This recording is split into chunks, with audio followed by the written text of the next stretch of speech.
Hi guys! Happy 2024 sa inyong lahat. For today's video ay magwi-withdraw tayo sa isang application na pinagkakakitaan po natin ngayon.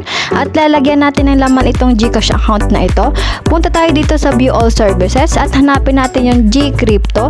Ito ang maganda sa application ng GCash dahil kahit crypto ang ilalagay ay pwede mo pa rin siyang i-withdraw through GCash also siyempre. Diba maganda dahil kahit crypto ay pwede na sa ating mga GCash account. So ayan, BTC ang ipipay out natin dun sa application. Tara, let's go!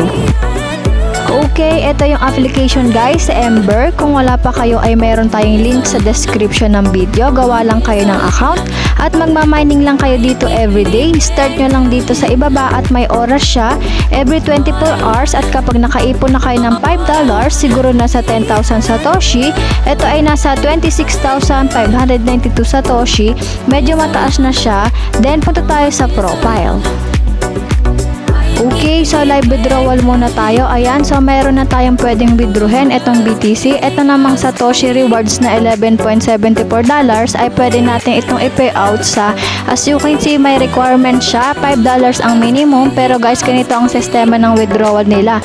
Every second weeks of the month. Mas maganda guys kapag magwi-withdraw kayo, since every second week siya, mas maganda kada katapusan ng buwan para medyo malaki ang mawi-withdraw nyo.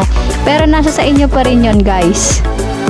So, okay, start na tayo. Mag-live withdrawal na tayo. Click nyo lang ang Bitcoin. Ayan. Then, i-click nyo lang itong arrow na nasa gilid. Pagkatapos ay, ayan, may pin siya.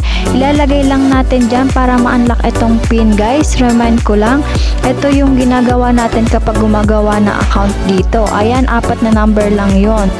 So, ito na nga, ilalagay lang natin dito yung amount ng BTC na i-withdraw natin. Gagayahin lang natin yung available na BTC na nasa taas. Since may 0 na, sa point na tayo magsisimula, 0.0011411420. So, ayan, 50.34 USD ang halaga niya. Then, pagkatapos, click continue. Okay, then ganito ilalagay lang natin yung BTC wallet address natin dun sa GCash.